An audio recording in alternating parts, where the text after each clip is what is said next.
கர்த்தருடைய நாமத்துக்கு ஸ்தோத்திரம் உண்டாவதாக. ஒருவன் என்னை பின்பற்ற விரும்பினால் அவன் தன்னைத்தானே வெறுத்து தன் சிலுவை எடுத்துக்கொண்டு என்னை பின்பற்ற வேண்டும் என்று இயேசு கிறிஸ்து கூறினார். இதை லூக்கா புஸ்தகத்திலே 9ஆம் அதிகாரத்திலே 23 சொல்லப்பட்டு இருக்கிறது. அதை நீங்கள் வாசித்து தெரிஞ்சு கொள்ளுங்கள். சிலுவை எடுத்துக்கொள்ளுதல் என்றால் இயேசுவின் போதனைகளை பின்பற்றுவதில் ஏற்படும் துன்பங்களையும் கஷ்டங்களையும் ஏற்றுக்கொள்ள தயாராக இருக்க வேண்டும் என்று குறிக்கிறது. தன்னைத்தானே வெறுத்துதல் என்றால் சுயநலத்தையும் உலக ஆசைகளையும் துறந்து கடவுளுக்கும் அவருடைய வழிகாட்டுதலுக்கும் முக்கியத்துவம் கொடுக்க வேண்டும்.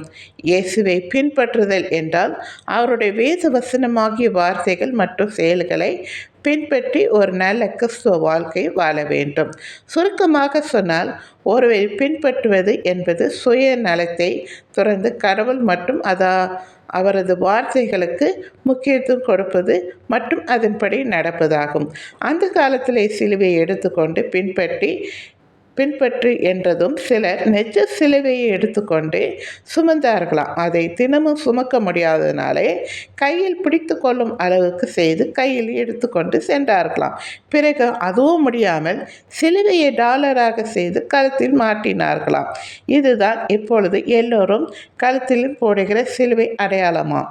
அதாவது செயினிலும் மாட்டிக்கொண்டு போடுகிறோம் அல்லவா, அதுதான் குறிக்கப்படுகிறது. எனக்கு அன்பானவர்களை, முக்கியமாக சிலுவை எடுத்துக்கொண்டு பின்பற்றுங்கள் என்றால் அவருடைய வேத வசனங்களை வாசித்து அதை நம்ம கடைப்பிடிக்கும் போது அதன் மூலமாய் நமக்கு வரும் பாடுகள் இருக்குது. பார்த்திங்களா, இப்போ கோபப்படாதுன்னு இருக்குது, கோபம் கொண்டாலும் பாவம் செய்யாதுன்னு இருக்குது. இப்போ ஒருத்தர் நம்மளை காரணம் இல்லாமல் திட்டும் போது அந்த இடத்துல கோபப்படாமல் சாந்தமாய் அமைதியாக அவர்களுக்கு சொல்லணும் இல்லையா. அப்போ நம்ம இதனாலே நமக்கு வருகிற கஷ்டங்கள் இருக்கு இல்லையா, இதுதான் சிலுவையின் பாடு சொல்லப்பட்டு இருக்கிறது. சரிங்களா, இதை நம்ம கடைப்பிடித்து வாழணும், பின்பற்றணும், அதுதான் நம்ம செய்யணும். இது பிடிச்சிருந்தால் லைக் பண்ணுங்கள், மற்றவங்களுக்கும் ஷேர் பண்ணுங்கள். சரிங்களா, தேங்க்யூ.